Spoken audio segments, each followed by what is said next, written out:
5 taon nang tinitiis na Serena Divina Gonzalez ang kanyang gwapo, mayaman pero saksakan ng pagka-happy-go-lucky na boss na si Blake Monteblanco. Bilang kanyang sekretarya, ang akala ni Serena, kabisado niya na bawat sulok ng pagkatao ni Blake, pati na ang listahan ng mga babaeng labas-masok sa buhay nito. Ngunit sa isang gabing lunod sila sa alak at bugso ng damdamin, isang pagkakamaling magbabago sa takbo ng kanilang mundo. Handa na sana si Serenang kalimutan ang nangyari at ituring tong isang wild night lang. Ngunit ang kanyang boss mismong humarang sa pintuan. May isang hiling to na nagpatigil sa kanyang mundo. Pakasalan mo ko? Ang dahilan, si Serena lang naman ang kumuha ng kanyang virginity. Sa kabila ng pagkalito, napilitang pumayag si Serena nang malaman niyang kumpanyang magpapabagsak niya sa pamamagitan ni Blake ay ang pamilyang sumira sa kanyang nakaraan, ang mga C. Gagamitin niya ang kasal na ito bilang sandata para sa kanyang paghihigante. Ngunit habang unti-unting nabubunyag ang mga lihim ng nakaraan, natuklasan na Serena na hindi lang pala siya ang may pakay. Sa likod ng pagiging inosente ni Blake ay may isang madilim na katotohanan na matagal na itong naghihintay sa kanya. Sino ang tunay na nananagutan? Ang lalaking kinuha ang kanyang tiwala o ang babaeng kinuha ang kanyang unang gabi? Isang laro ng higante, kapangyarihan at pananagutang walang kawala.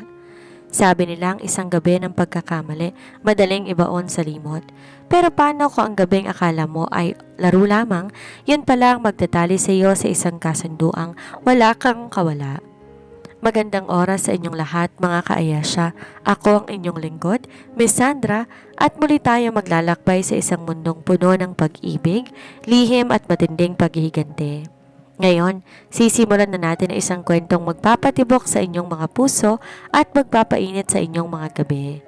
Kilalanin natin si Serena, ang sekretaryang palaban, at si Blake, ang boss sa tila inosente pero may itinatagong alas. Sino nga bang dapat managutan? Sinong tunay na tao sa larong ito? Kaya huwag kayong aalis dahil ito na ang simula.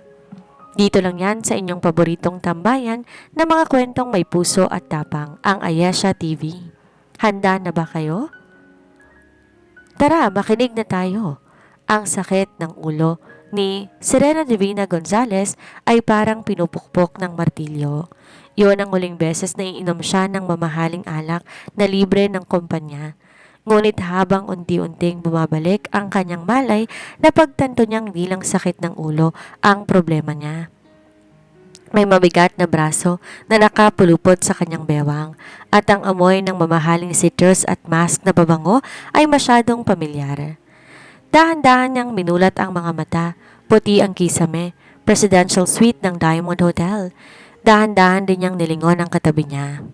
Ang kanyang puso parang gustong tumalon palabas ng dibdib na makita ang mukha ni Blake Monteblanco, ang kanyang boss na 5 taon niya nang pinagsisilbihan na mahimbing na natutulog sa tabi niya. Hubad.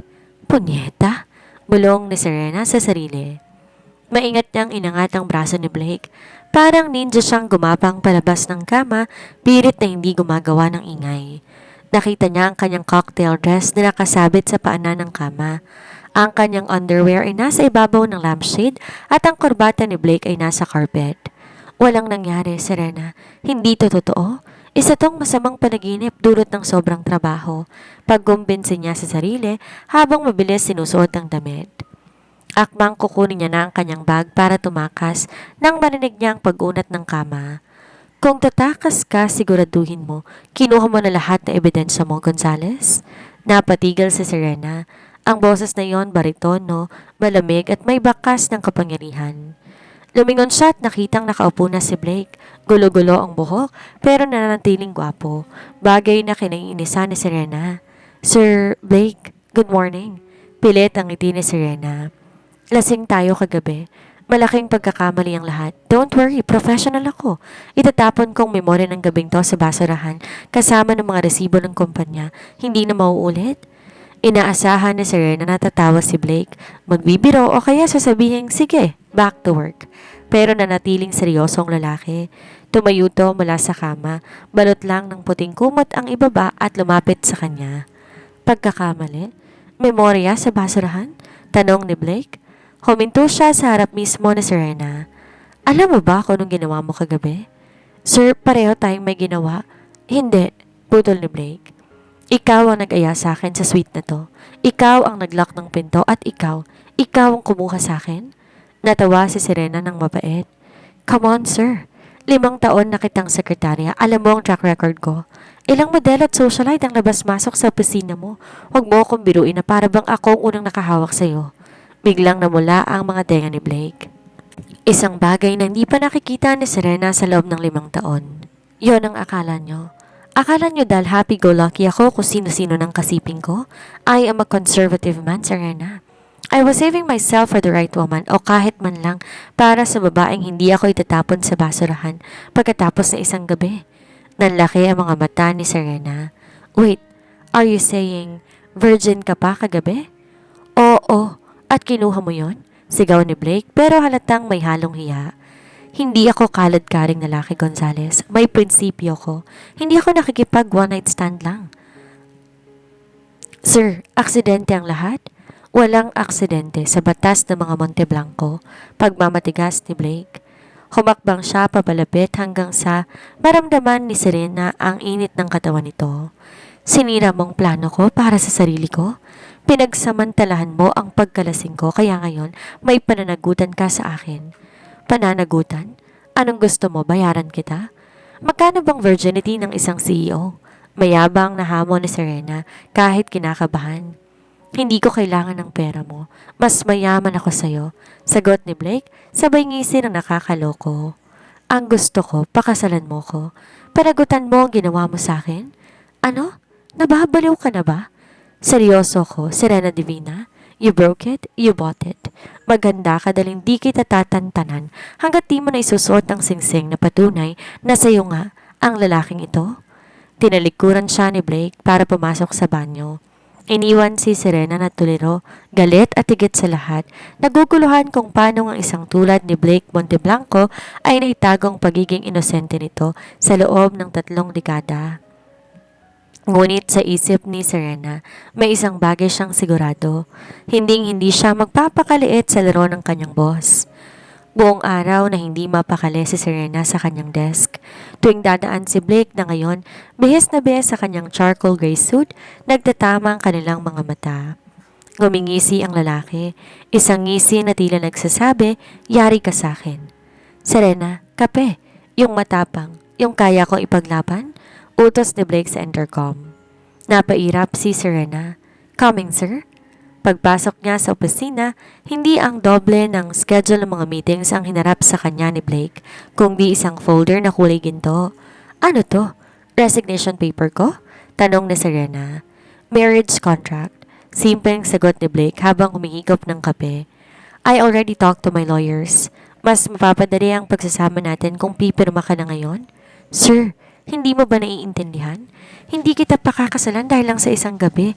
Hindi na usong pananagutan ngayon, 2026 na, Blake. Singhal ni Serena. Pero kailangan mo ko, Serena. Seryosong sabi ni Blake. Binaba nito ang tasa at tumingin ng diretsyo sa kanyang mga mata.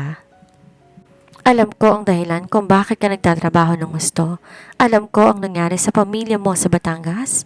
Binaba nito ang tasa at tumingin ng diretsyo sa kanyang mga mata. Alam ko ang dahilan. Kung sinong nasa likod ng pagbagsak ng tatay mo?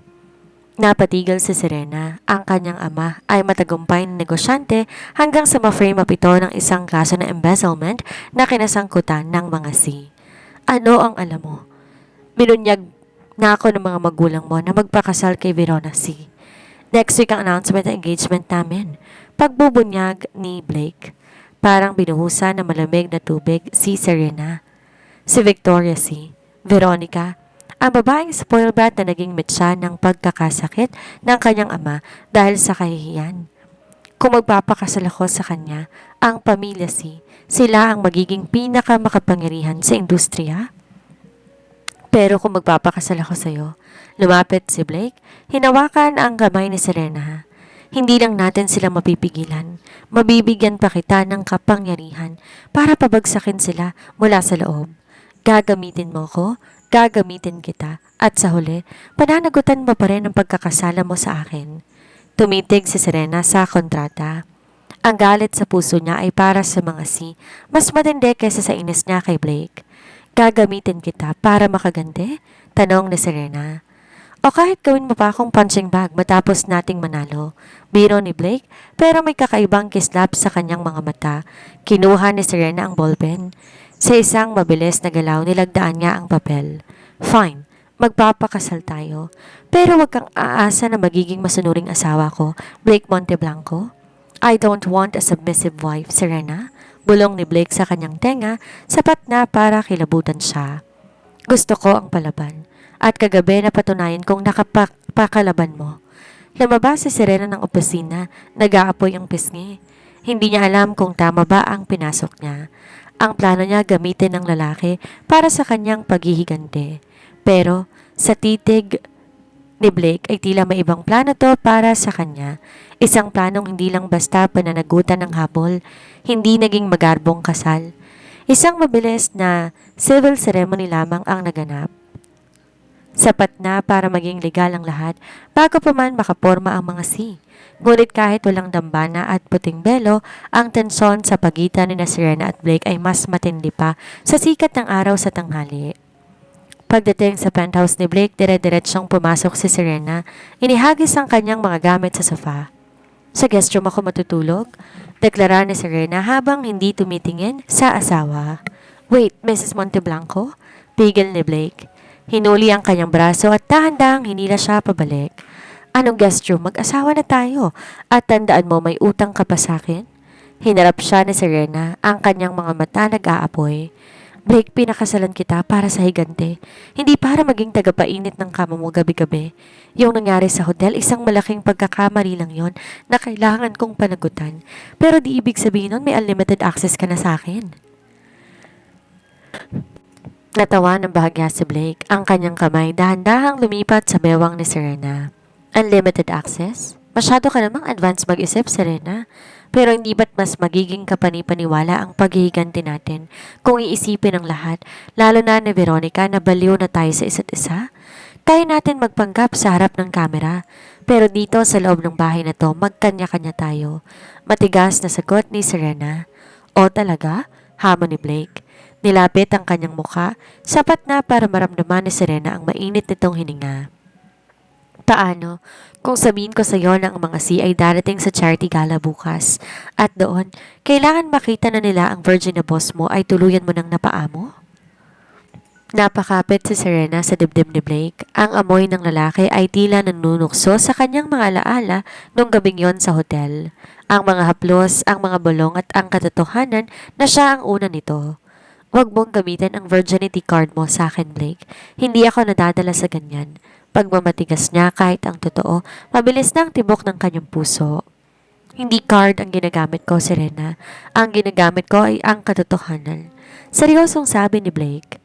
Binitawan niya ang bewang na Serena at tumakbang paatras. Sige, matulog ka sa guest room. Pero huwag kang magugulat kung sa panaginip mo ako pa rin ang makakasama mo. Iniwan siya ni Blake na nakatayo sa gitna ng sala. Inis na inis si Serena sa sarili dahil sa halip na higanti ang isipin ang huling titig ni Blake ang paulit-ulit bumabalik sa kanyang isipan. Habang nakahiga sa guest room, tinitigan ni Serena ang singsing sa kanyang daliri. Ito na ang simula ng pagbagsak ninyo, Veronica, bulong niya sa dilim. Pero sa kabilang banda may isang tanong ang gumugulo sa kanya. Bakit di na mas ganado si Blake sa kasal na to kaysa sa kanya? Hindi alam na Serena sa kabilang kwarto ay may lihim ng ngiti si Blake habang tinitingnan ang isang lumang litrato. Isang litrato ni Serena nung high school pa lang ito. Bago pa man gumuho ang mundo nito, isang lihim na hindi pa handang ibunyag ng kanyang inosenteng boss. Ang gabi ng charity gala puno ng kistap ng mga diamante at tunog ng mamahaling baso. Ngunit para kay Serena isa tong arena ng digmaan. Suot niya isang midnight blue na backless gown na hapit sa kanyang kurba, isang kulay na tila humahamon sa gabi. Relax, Serena. Masyadong mahigpit ang kapit mo sa braso ko. Baka mahalata nilang gusto mo kong sakalin sa halip na halikan. Bulong ni Blake sa kanyang tabi. Napakakisig nito sa kanyang itim na tuxedo. Ang aura nito ay tila isang haring komportable sa kanyang trono. Huwag kang assuming, Blake. Kaya nagawa ko lang parte ko sa kontrata. Pabalang na sagot ni Serena, bagaman di niya may kakailang ang init ng palad ni Blake sa kanyang bewang, ay nagbibigay ng kakaibang kaba. Bigla, tumahimik ang paligid nang pumasok ang pamilya C. Sa gitna nila ay si Veronica C. Suot ng isang matingkad na pulang gown na tila sumisigaw ng atensyon. Agad nagtagpo ang mga mata ni Serena at Victoria. Veronica. Ang pagkagulat sa mukha ni Veronica ay mabilis na palitan ng puot na makitang nakasabit si Serena sa braso ng lalaki na dapat ay pakakasalan niya. Blake, darling. Lumapit si Veronica, hindi pinapansin si Serena. Anong ibig sabihin nito? Bakit mo kasama ang sekretarya mo sa event na to? Ngumiti si Blake, isang matamis at mapanganib ng ngiti. Secretary? I think you're mistaken, Veronica. I'd like you to meet Serena Divina Gonzalez Monteblanco, my wife. Parang may sumabog na bomba sa ballroom. Napasingha pa mga bisita. Namutla si Veronica, ang kanyang kamay nanginginig sa galit. Wife? Nagpapatawa ka ba, Blake? This woman is a nobody. Ang pamilya niya ay... Ang pamilya ko? Biktima ng kasakiman niyo. Putol ni Serena. Humakbang siya pasulong kaya halos magdikit ang mga ilong nila ni Veronica. At ngayon, ang nobody na sinasabi mo, ang may-ari ng lalaking pangarap mo, masakit ba? Di nakapagpigil si Veronica. Tinaas ang kanyang kamay para sampalin si Serena pero bago pa ito dumapo, mabilis na nahuli ni Serena ang kanyang pulsuhan. Sa isang malakas na tunog, si Serena ang nagbigay ng isang malutong na sampal kay Veronica na nagpalingon sa ulo nito. Para yan sa tatay ko. Malamig na sabi ni Serena. You bitch! Sisigaw sana si Veronica pero hinarangan siya ni Blake. Watch your words, Veronica. You are speaking to the First Lady of Monteblanco Enterprises? Banta ni Blake. Ang boses ay seryoso at walang halong biro. At kung ako sa'yo, sisimulan ko ng i-audit ang mga accounts ng kumpanya ninyo. Baka may mahanap ang bago kong asawa na hindi nyo magugustuhan. Hinigit ni Blake si Serena palayo sa gulo. Nang makarating sila sa balkonahe, doon lamang nakahinga ng maluwag si Serena. That was wild, hingal na sabi ni Serena. Akala ko ba virgin ka? Ba't parang sanay na sanay ka sa ganyang eksena? Tumawa si Blake at isinandal si Serena sa rehas ng balkonahe. Ang liwanag ng buwan tumatama sa kanyang mukha. Serena, inosente ako sa kwarto. Pero pagdating sa labas, alam ko kung paano protektahan ang akin. At simula kagabi, ikaw na ang akin? Bigla, naging seryoso ang paligid. Ang distansya sa pagitan nila ay naglaho. Akmang hahalikan siya ni Blake nang bigla, mag-ring ang phone ni Serena. Isang unknown number. Nang sagutin niya to, isang boses ang narinig niya na nagpabagsak sa kanyang mundo. Serena, akala mo ba nakakalamang ka na? Hindi mo kilala ang lalaking pinakasalan mo. Tanungin mo siya tungkol sa aksidente 10 taon ang nakakaraan? Nabitawan ni Serena ang phone. Tinignan niya si Blake na tila isang estranghero. Anong aksidente ang tinutukoy nila, Blake? Ang ngiti sa mga labi ni Blake dahan-dahang naglaho.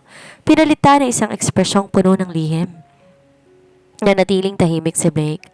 Ang dating mapaglarong kislap sa kanyang mga mata napalitan na isang madilim na anino na di pa kailangan makita ni Serena sa loob na 5 taon. Ang hangin sa balkonahe na kanina lang ay tila romantiko, ngayon kasing lamig na ng yelo. Blake, anong aksidente? Ulit ni Serena, ang kanyang boses may halong panginig. May kinalaman ba to sa pamilya ko? May kinalaman ba to sa pagbagsak ni Papa? Dahan-dahan, humakbang papalapit si Blake pero sa pagkakataong to, umurong si Serena. Hindi niya alam kung bakit pero bigla siyang natakot sa lalaking nasa harap niya. Serena, hindi lahat ng naririnig mo sa telepono dapat mong paniwalaan. Mahinahong sabi ni Blake pero halata, kontrolado ang kanyang boses. Pero bakit ka namumutla? Bakit hindi mo diretsong sagutin ang tanong ko? Singal ni Serena. Sabi mo sa akin tutulungan mo akong maghigante sa mga si. Sinabi mong pananagutan ang habol mo sa akin pero ang totoo ba, pinakasalan mo ko para patahimikin ako? Patahimikin? Napatawa na mapait si Blake. Serena, kung gusto kitang patahimikin, matagal ko na sanang ginawa. 10 taon nang nakakalipas. Bata pa tayo noon. Isang aksidente sa kalsadang nangyari.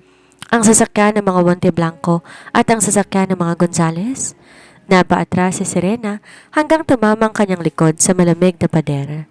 Ang alaala ng gabing pumanaw ang kanyang ina sa isang hit and run ay muling bumalik. Kayo ang nakabangga sa amin? Hindi ako ang nagmamaneho, Serena. Pero ang pamilya ko ang nagtakip ng ebidensya gamit ang impluensya ng mga pag-amin ni Blake. Ang kanyang mga mata ay puno ng pagsisisi. Yun ang dahilan kung bakit hawak ng mga sa leeg ang tatay ko. Yun ang dahilan kung bakit kailangan ko silang pagbigyan sa lahat ng gusto nila hanggang sa dumating ka sa buhay ko. Kaya mo ako kinuha bilang sekretarya. Kaya mo ako pinakasalan dahil sa utang na loob at guilt. Ang bawat salita ay parang kutsilong sumasaksak sa puso ni Serena. Lahat ba ng to? Pati ang pagiging virgin mo, parte lang ng isang malaking drama para makuhang tiwala ko? Ang tungkol sa atin sa hotel, Serena, totoo yun. Mabilis na sagot ni Blake. Tangkang hahawakan ng kanyang kamay pero winisikto ni Serena. Hindi ko planong mangyari yon. Pero nung mangyari, naisip ko ito ng pagkakataon ko para protektahan ka mula sa maling akala. Protektahan o kontrolin. Isang mapait na ngiti ang sumilay sa labi ni Serena. Gagamitin kita, Blake. Sabi mo, di ba? Gagamitin kita para pabagsakin ng mga Pero ngayon idadamay ko na rin ang pamilya mo. Kung ang pamilya niyong pumatay sa nanay ko at sumira sa buhay ng tatay ko, sisiguraduhin ko wala ring matitira sa inyo. Serena, makinig ka. Tapos na tayo mag-usap, Mr. Monteblanco. Malamig na sabi ni Serena habang pinupunasan ang luhang pumatak sa kanyang pisngi. Mag-asawa tayo sa papel. Magkakampi tayo laban sa mga pero asahan mo, pagkatapos nito, ikaw naman ang isusunod ko. Tinalikuran ni Serena si Blake at naglakad palayo. Ang kanyang midnight blue na gown, tila isang anino ng kamatayan sa ilalim ng ilaw ng ballroom. Hindi niya nakita ang pagpatak ng luha sa mga mata ni Blake at hindi rin niya alam na sa dilim ng parking lot, nakangisi si Veronica habang hawak ang kanyang telepono. Ang laro ay nagsisimula pa lamang. Ang sumunod na mga araw sa loob ng penthouse ay naging isang malamig na digmaan. Kung dati nagagawa pa nilang magbiro o magkantsawan tungkol sa pananagutan ni Serena, ngayon tanging tunog lang ng gobyertos tuwing almusal ang maririnig. Si Serena nagbago. Hindi na siya ang masunuring sekretarya na nagtitimpla ng kape ng may ngiti. Ngayon, siya si Mrs. Monteblanco, isang babaeng may misyon. Serena, may board meeting tayo ng 9 a.m. Ihanda mo mga files, utos ni Blake habang inaayos ang kanyang necktie sa harap ng salamin. Ipinadala ko na sa assistant mo. Hindi na akong sekretarya mo, Blake. Board member na ako, remember? Binigyan mo ako ng shares bilang wedding gift. Bored na sagot ni Serena habang naglalagay ng matingkad na pulang lipstick.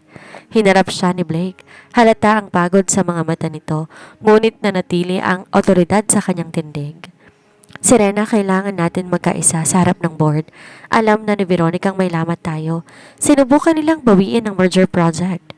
Hayaan mo silang subukan. Malamig na sabi ni Serena. Tumayo siya at lumapit kay Blake. Inayos ang korbata nito. Isang galaw na tila romantiko pero puno ng tensyon.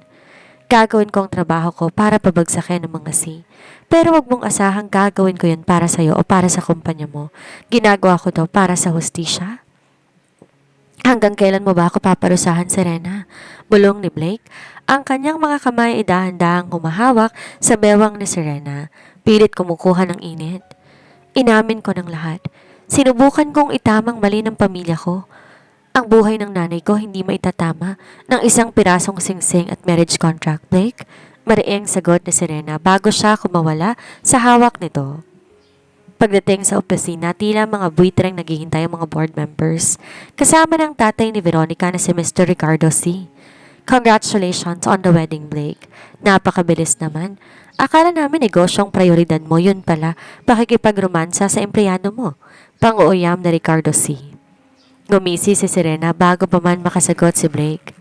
Mr. C, sa mundong ito, ang pinakamagandang negosyo ay ang pag-aari ng bagay na inaakala ng iba ay sa kanila na, gaya ng posisyong to. Naupo si Serena sa tabi ni Blake sa mismong upuan katapat ni Ricardo.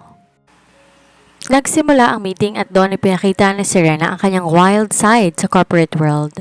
Nilabas niya ang mga dokumentong palihim niyang kinalap sa loob ng 5 taon, mga maanomalyang transaksyon ng kumpanya ng mga na nakatago sa likod ng mga Peking Foundation. Anong ibig sabihin nito? Napatayo si Ricardo C. Namumula ang mukha. Ibig sabihin niyan, Mr. C, ay tapos na ang maliligayang araw ninyo. Matapang na sagot ni Serena. Either isuko niyang shares ninyo sa Monte Blanco Enterprises o ilalabas ko ang mga dokumentong ito sa media at sa pulisya. Habang nagkakagulong lahat, naramdaman ni Serena ang kamay ni Blake sa ilalim ng mesa.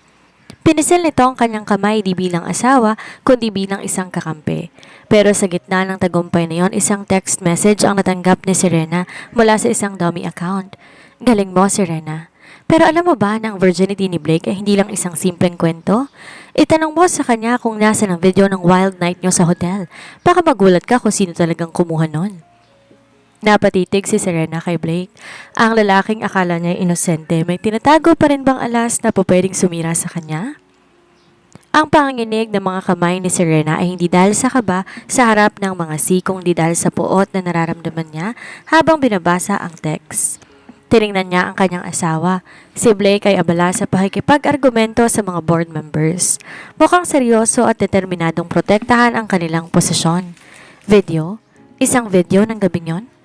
Kung totoo ang sinasabi ng mensahe, ang buong drama ni Blake tungkol sa pagiging virgin at ang paghiling nito ng pananagutan ay maaaring isang malaking palabas lamang. Serena, are you okay? Bulong ni Blake nang mapansin ang kanyang pananahimik. I need to go to the restroom. Maikling sagot ni Serena. Tumayo siya at mabilis na lumabas ng boardroom. Hindi pinapansin ng mga nagtatakang tingin ng mga kasamahan. Sa loob ng cubicle, nanginginig niyang nireplyan ng unknown number. Nasa ng video, patunayan mo sa akin. Pagkalipas na ilang segundo, isang link ang dumating. Pag-click niya rito, isang malabong video ang bumungad. Kuha yon mula sa isang nakatagong kamera sa loob ng presidential suite. Nakita ni Serena ang kanyang sarili, lasing na lasing. At si Blake na tila di naman ganon kalasing. Nakita niya kung paano siya inalalay ni Blake sa kama. Pero bago pa may mangyari, nakita niya si Blake tumingin ng diretsyo sa direksyon ng kamera at ngumiti. Isang malamig na ngiti, ang ngiti na isang hunter na nahuli na ang kanyang biktima. Bago pa matapos ang video, biglang bumukas ang pinto ng banyo. Si Veronica C. ang pumasok, may dalang kumpiyansa at tagumpay sa kanyang mukha.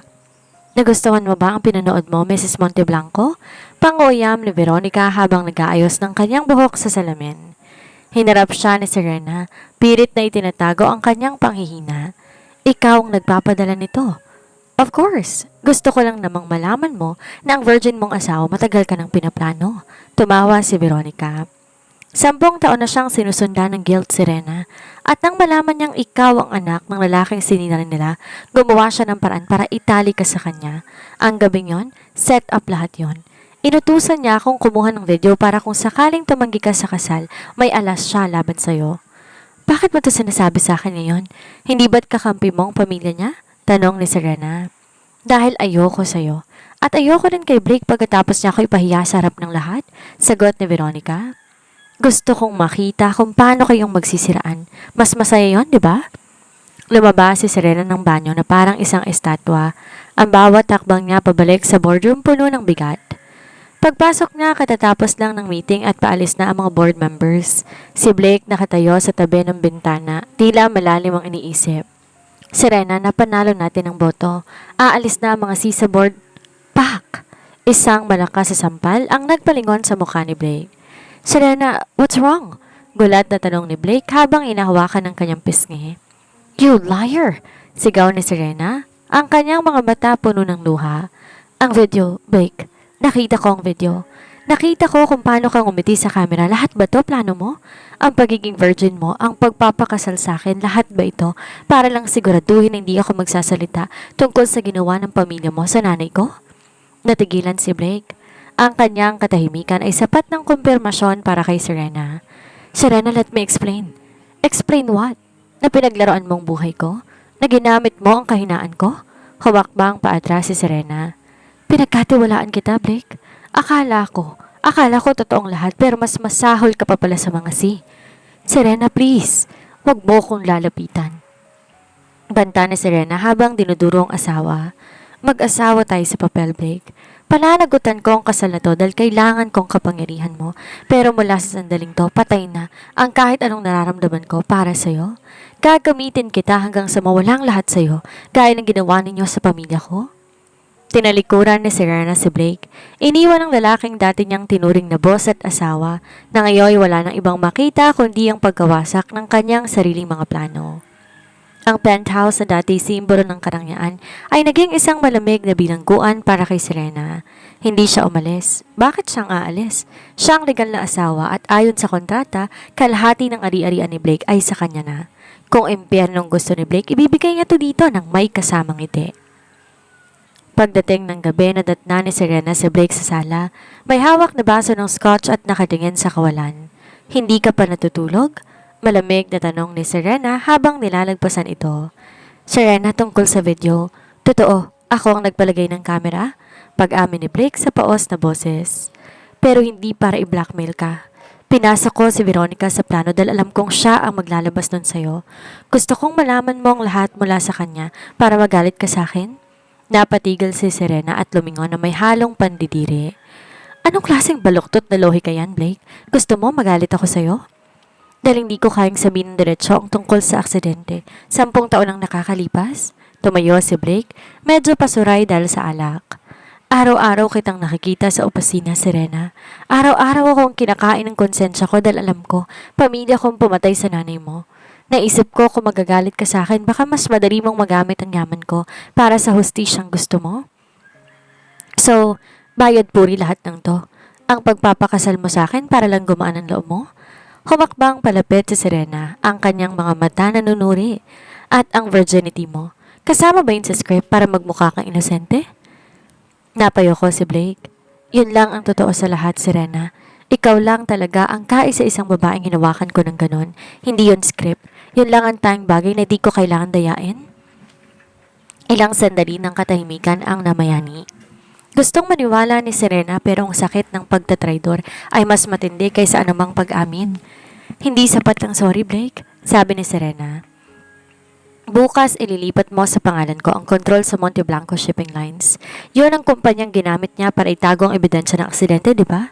Ibibigay mo sa akin ang susi ng kumpanyang yon o sisiguraduhin ko. Bukas na bukas din, nasa harap na ng media ang video nating dalawa na ikaw mismong kumuha. Ibibigay ko kahit anong gusto mo, Serena, sagot ni Blake. Tinitigan siya ng may pagsusumamo. Pero sana wag mong kalimutan na sa kabila ng lahat ng kasinungalingan ko, ang proteksyon mo ang lagi kong inuuna. Ang proteksyon ko ay ang sarili ko. Matigas na sagot ni Serena bago siya pumasok sa kanyang kwarto at nilak ang pinto. Sa loob ng kwarto, napasandal si Serena sa pinto. Ang kanyang puso ay nagtatalo. Isang bahagi niyang gustong saktan si Blake hanggang sa mawala ang lahat dito.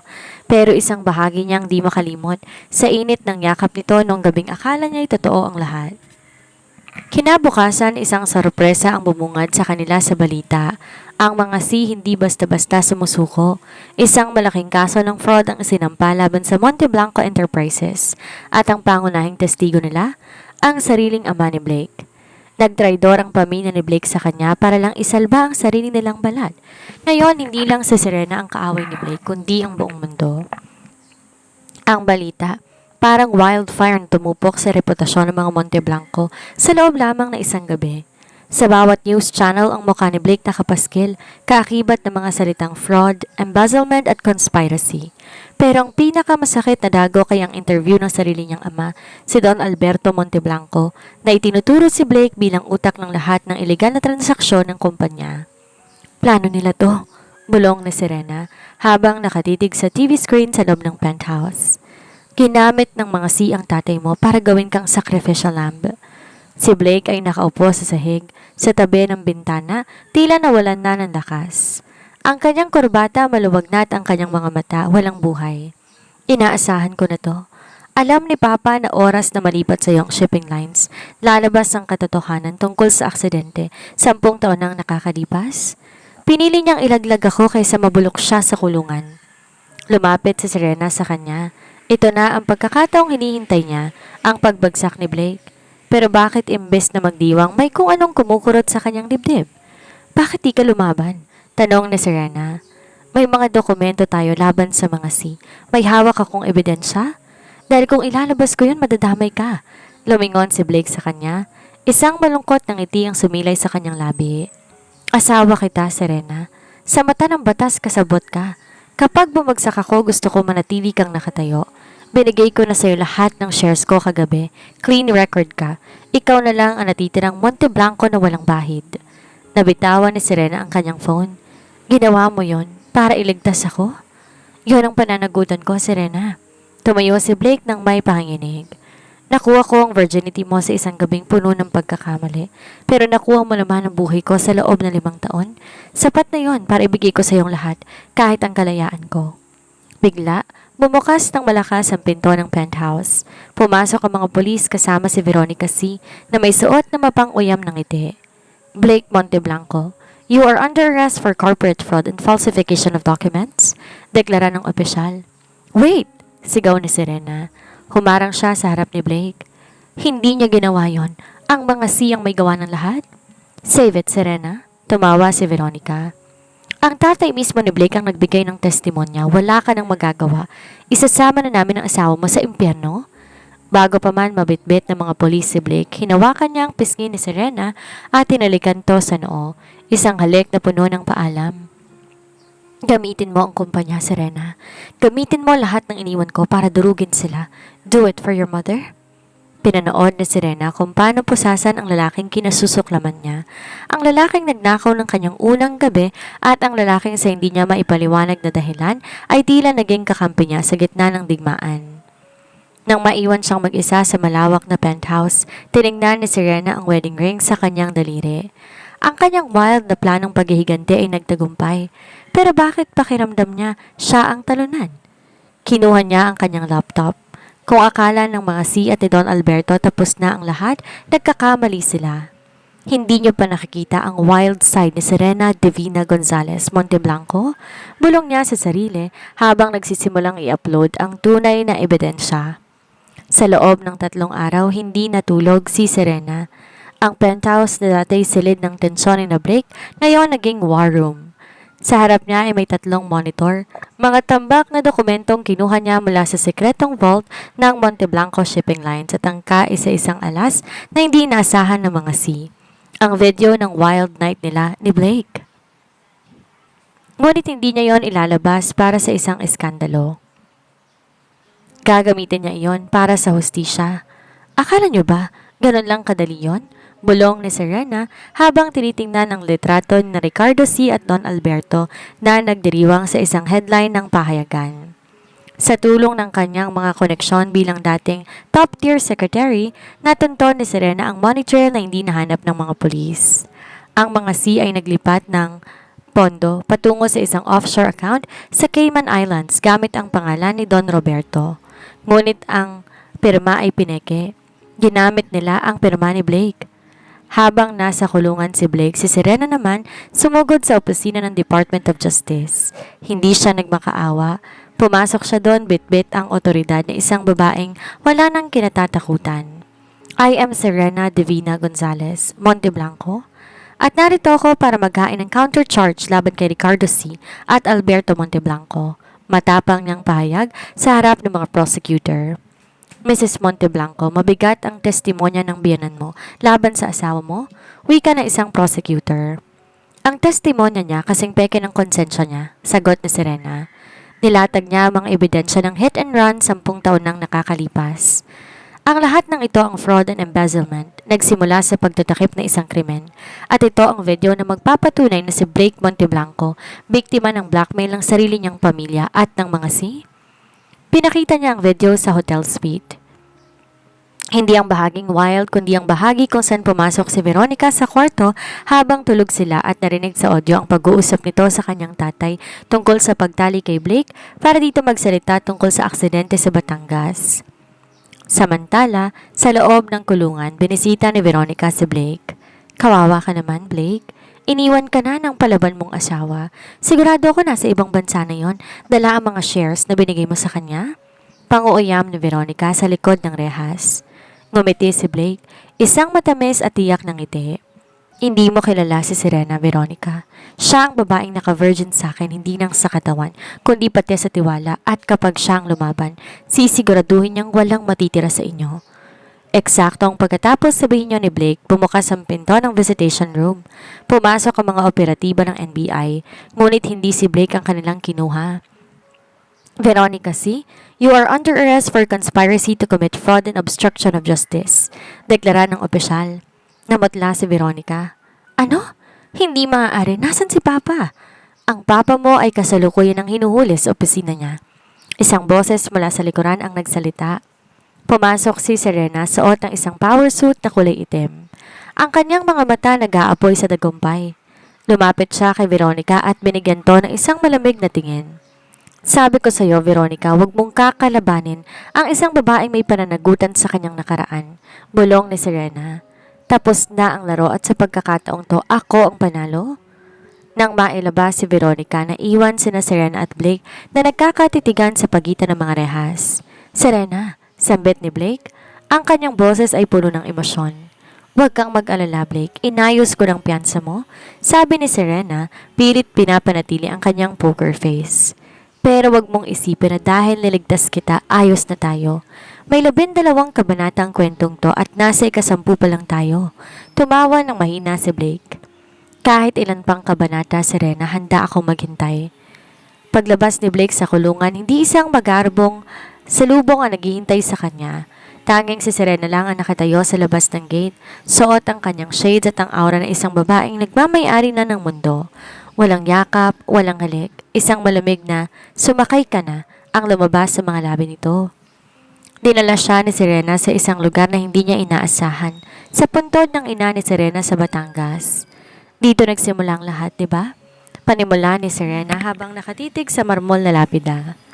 Habang lumalaki ka sa karangyaan, lumaki ako sa pait ng pagkawala ng nanay ko. At ang masakit ang lalaking pinagkatiwalaan ko. Ang lalaking kumuha ng lahat sa akin ay ang lalaki palang konektado sa pagkamatay niya. Lumuhod si Blake sa damuhan. Di alintana ang dumi sa kanyang mamahaling pantalon. Serena, alam kong walang sapat na salita para mapatawad mo ko. Nung nalaman ko ang katotohanan, 10 taon nang nakakalipas, sinubukan ko magrebelde. Yon ang dahilan kung bakit ako naging happy-go-lucky at playboy sa paningin ng iba. Gusto kong sirain ang pangalang Monte Blanco dahil sa bahid ng dugo sa kamay ni Papa. Pero bakit ako, Blake? Sa dinami-rami ng pwedeng maging sekretarya, bakit ako ang kinuha mo? Dahil gusto kitang mabantayan. Gusto kong masiguro na hindi ka na masasaktan muli pag-amin ni Blake. Na makita ko ang resume mo 5 taon nang nakakalipas, alam kong tadhana na yon. Sinadya ako maging virgin sa paningin mo at sa paningin ng lahat dahil ikaw lang ang babaeng gusto kong pag-alayin ng buhay ko bilang pagbabayad puri. Hinarap siya ni Serena. Ang kanyang mga mata basa na ng luha. Pagbabayad puri o pag-ibig? Blake, wag mo kong lituhin. Ginamit mo ang video para itali ako sa'yo. Ginamit ko ang video para magkaroon ka ng dahilan na kamuhian ako kapag nalaman mo ng totoo. Sigaw ni Blake. Tumayo siya, tinawakan ng magkabilang balikat ni Serena. Kasi alam ko, Serena, na kapag nalaman mo tungkol sa nanay mo, hindi mo ako mapapatawad. Kaya gumawa ako ng paraan na maging kontrabida sa paningin mo para mas madali mo akong saktan. Pero hindi ko akalain na kahit anong pait ang bigay ko, ang puso ko sa'yo pa rin babalik. Isang malakas sa sampal ang binigay ni Serena pero agad din itong sinundan ng isang mahigpit na yakap. Doon ibinuhos ni Serena lahat ng galit, sakit at ang katotohanan na kahit anong gawin niya, mahal na niya ang lalaking ito. Galit ako sa iyo, Blake. Galit na galit ako dahil ginawa mo akong tanga. Hikbi ni Serena sa dibdib nito. Alam ko, wifey. Alam ko. Bulong ni Blake habang hinahaplos ang buhok ng asawa. Pero tapos na ang mga lihim. Wala nang wala nang Don Alberto. Tayo na lang. Ngunit sa gitna ng kanilang paghaharap sa katotohanan, narinig nila ang pag-ingit ng gulong ng sasakyan sa di kalayuan. Si Don Alberto na nakatakas sa mga pulis ay naroon, hawak ang isang baril at nakatutok sa kanila. Kung babagsak ako, Blake, isasama kong babaeng naging mitsa ng lahat, sigaw ng matanda. Isang putok ng baril ang bumasag sa katahimikan ng sementeryo. Bumagsak ang katahimikan matapos sa isang putok, ngunit hindi si Serena ang natamaan. Sa isang iglap, humarang si Blake sa harap ng kanyang asawa, sinalo ang bala na para dapat dito. Blake! Tiling sigaw ni Serena habang sumasabog ang pula sa puting polo ng lalaki. Kasabay ang pagdating ng mga operatiba ng pulisya na kanina pa pala nakasunod kay Don Alberto. Agad na napalibutan at nadakip ang matanda na tila nawala ng katinoan habang sinisigaw ang kanyang galit. Ngunit wala doon ang atensyon ni Serena. Ang buong mundo niya ay nasa lalaking dahan-dahang bumabagsak sa kanyang mga bisig. Blake, wag, please. Pananagutan mo ako, di ba? Sabi mo pananagutan mo ako. Hagulgol ni Serena habang tinatakip ang kanyang mga kamay sa sugat ni Blake. Serena, pilit ang ngiti ni Blake kahit na namumutla na. Ngayon, tabla na tayo. Ang buhay ko para sa buhay ng nanay mo. Hindi. Hindi ito ang kabayaran gusto ko, sigaw ni Serena. Gusto kitang mabuhay. Gusto kitang pagbayarin sa loob ng maraming taon bilang asawa ko. Blake, makinig ka. Pagkalipas ng 6 na buwan, isang maliwanag na umaga sa balkonahe ng kanilang penthouse. Hindi na to ang malamig at madilim na opisina na naging saksi sa kanilang digmaan. Ngayon, puno to ng mga sariwang bulaklak at amoy ng bagong timplang kape. Lumabas si Serena, suot na isang simpleng silk robe. Malaki na ang kanyang tiyan. Isang pananagutan na hindi nila inaasahan pero buong puso nilang tinanggap. Isang pares na mga braso ang yumakap sa kanya mula sa likuran. Si Blake na may maliit na peklat sa kanyang balikat pero may malapad na ngiti sa kanyang mga labi. Gising na ba ang maliit na Monteblanco? Bulong ni Blake bago hinalikan ng leeg ni Serena. Gising na. Parang ang tatay niya napaka-wild din kung manipa. Biro ni Serena. Lumingon siya at hinaplos ang mukha ng asawa. Matapos ang insidente sa sementeryo, himalang nakaligtas si Blake. Ang lahat ng ari-arian ng mga siyat at ang mga ilegal na yaman ni Don Alberto ay nakumpiska at binigay sa mga biktima, kabilang na ang pamilya ni Serena. Ang Monteblanco Enterprises tuluyan nang nalinis at ngayon pinapatakbo na ni Serena at Blake ng may katapatan. Alam mo, panimula ni Blake habang pinagmamasdan ang view ng lungsod. Hanggang ngayon di pa rin ako makapaniwala. Akala ko noong gabing yan sa hotel, nawawala ka na sa akin habang buhay. Muntik na, sagot ni Serena. Pero masyadong magaling ang pagkakasulat mo sa script, Mr. Monteblanco. Sino ba namang mag-aakala na ang virginity card mo magiging mitya ng lahat? Hindi yon card, Serena. It was the only truth I had left. Seryosong sabi ni Blake. At ngayon ang pananagutan ko ay hindi na dahil sa guilt o dahil sa nakaraan. Pananagutan kita dahil mahal kita. Ngumiti si Serena at sinandalang kanyang ulo sa balikat ni Blake. At ang pananagutan ko naman, siguraduhin hindi mo na maiisipang magsinungaling sa akin. Kung hindi, baka sa susunod video na ng panganganak ko ang ipadala ko kay Veronica sa kulungan.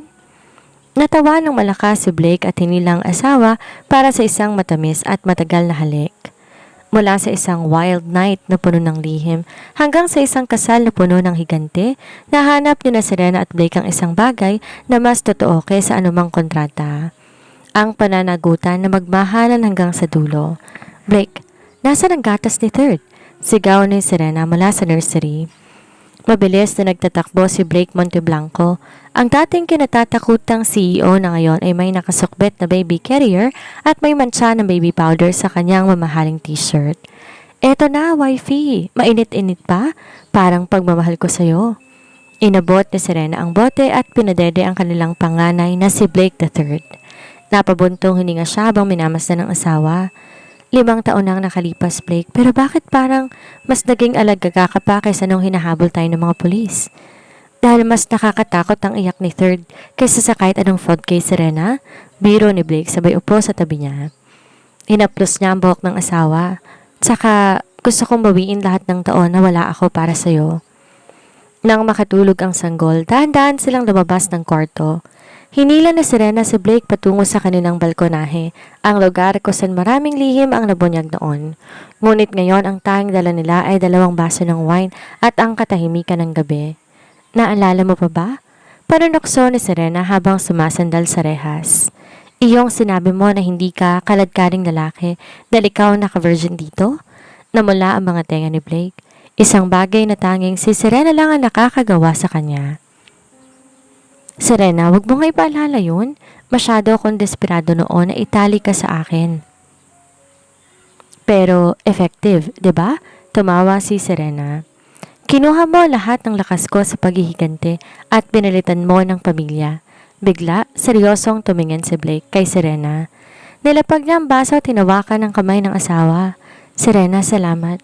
Salamat dahil sa kabila ng lahat ng kasalanan ng pamilya ko, pinili mong manatili. Pinili mong maging pananagutan ko habang buhay? Ngumisi si Serena, ang kanyang wild at palaban ng ngiti. Huwag kang masyadong kampante, Blake. Blake Monteblanco, hindi pa tayo tapos. Sabi mo noon, gusto mo ng pananagutan dahil inosente ka. Paano na ngayong hindi ka na inosente? Itinaas ni Blake ang kanyang kilay at mapaglarong kislap sa kanyang mga mata, muling nagbalik. Di ba kailangan natin gumawa ng bagong kabanata? Baka kailangan na ni third ng kalaro. Blake, kapapanganak ko lang 6 na buwan na nakakalipas ha. Saway ni Serena, bago niya hindi napigilang tumawa ng buhatin siya ni Blake na parang bagong kasal. I don't care. Sabi mo, di ba, palaban ka?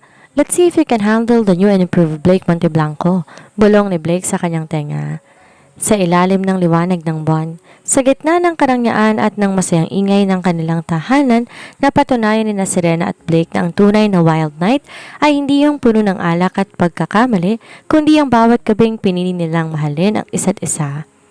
Sa kabila ng lahat ng sugat ng kahapon. Mahal kita, Serena, sabi ni Blake bago ibalik sa kanyang mga labi ang asawa. Mahal din kita, Blake, at tatandaan mo, kahit ilang anak pang dumating, ako pa rin ang boss mo, sagot ni Serena ng may kagat-labi.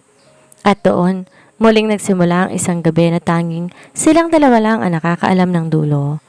At dito na po nagtatapos ang kwento ni na Serena at Blake. Isang paalala na kahit na sa gitna ng galit at hangarin nating makaganti, ang pag-ibig pa rin ang may huling salita. Dahil ang tunay na pananagutan ay hindi nasusukat sa isang pagkakamali, kung hindi sa desisyon nating manatili at maghilom kasama ng taong mahal natin. Sana'y naging makabuluhan ang inyong pakikinig sa gabing ito. Ako ang inyong storyteller, si Miss Sandra, na nagpapasalamat sa inyong walang sawang pagsuporta sa bawat kabanata ng ating buhay. Huwag kalimutang i-like, mag-comment ng inyong mga saloobin at i-share ang ating kwento. At kung bago ka pa lang sa ating pamilya, mag-subscribe na at pinutin ang bell icon para lagi kang updated sa ating mga susunod na kwentuhan. Salamat sa pagsama sa amin dito sa Ayesha TV. Hanggang sa muli nating pagkikita, mga ka-Ayesha, lagi niyong tatandaan, sa bawat dulo ng kwento, may bagong simula na naghihintay. Magandang buhay at hanggang sa muli.